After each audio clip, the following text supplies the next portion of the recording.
City India news, महाराष्ट्रातील लोकप्रिय news channel.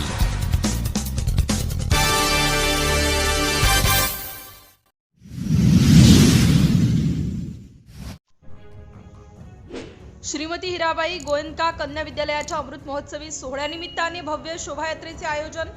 Dhamangaon railway शिक्षण संस्थेने 16 जून 1950 रोजी केवळ 46 विद्यार्थिनींसमवेत सुरू केलेल्या श्रीमती हिराबाई गोयंका कन्या विद्यालयाला 75 वर्ष पूर्ण होत आहेत। या निमित्ताने धामणगाव शिक्षण संस्थेच्या वतीने या कन्या विद्यालयाचा अमृत महोत्सवी सोहळा दिनांक 26 डिसेंबर ते 29 डिसेंबर दरम्यान होत आहे।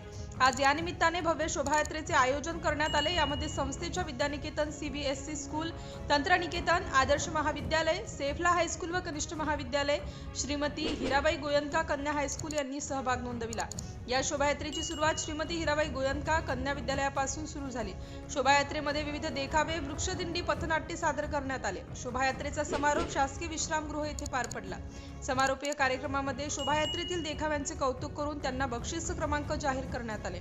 समारोपीय कार्यक्रमाला धामणगाव एज्युकेशन सोसायटीचे अध्यक्ष ॲडव्होकेट रमेशचंद्र चांडक, उपाध्यक्ष अरविंद अग्रवाल, सचिव ॲडव्होकेट आशिष राठी, सहसचिव डॉक्टर असित पसारी, शाळा समितीचे अध्यक्ष डॉक्टर शोभा राठी, संचालक तथा कार्यकारिणी सदस्य प्रदीप कुमारजी लुनावत, डॉक्टर प्रकाश राठी, डॉक्टर अशोक सकलेचा, चंद्रशेखर पसारी तसेच शाळा समिती सदस्य डॉक्टर सारिका सकलेचा व ॲडव्होकेट राजेशजी चांडक यांची उपस्थिती होती। सोबतच संस्थेद्वारा संचालित सर्व शाळा महाविद्यालयाचे प्रमुख उपस्थित होते।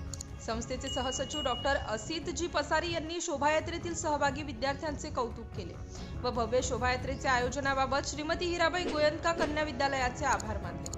याशिवाय या शोभायात्रेत सहभागी सर्व संस्था प्रमुख, शिक्षक, शिक्षिका यांचे आभार मानले। उद्या दिनांक 28 डिसेंबर 2024 रोजी अमृत महोत्सवी उद्घाटन सोहळा पार पडणार असल्याची माहिती यावेळी त्यांनी दिली। या शोभायात्रेला धामणगाव रेल्वे शहरातील नागरिकांनीही उत्स्फूर्त प्रतिसाद दिला।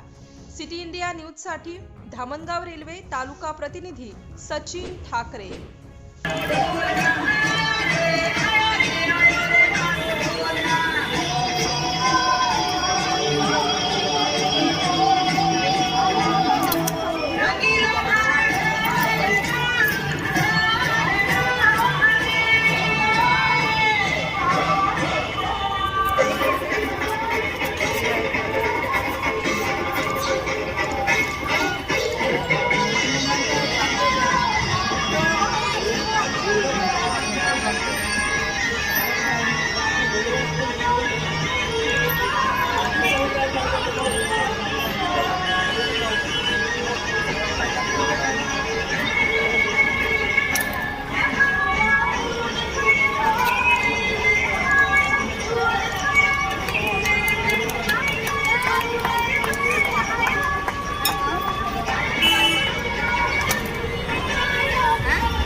Thank you.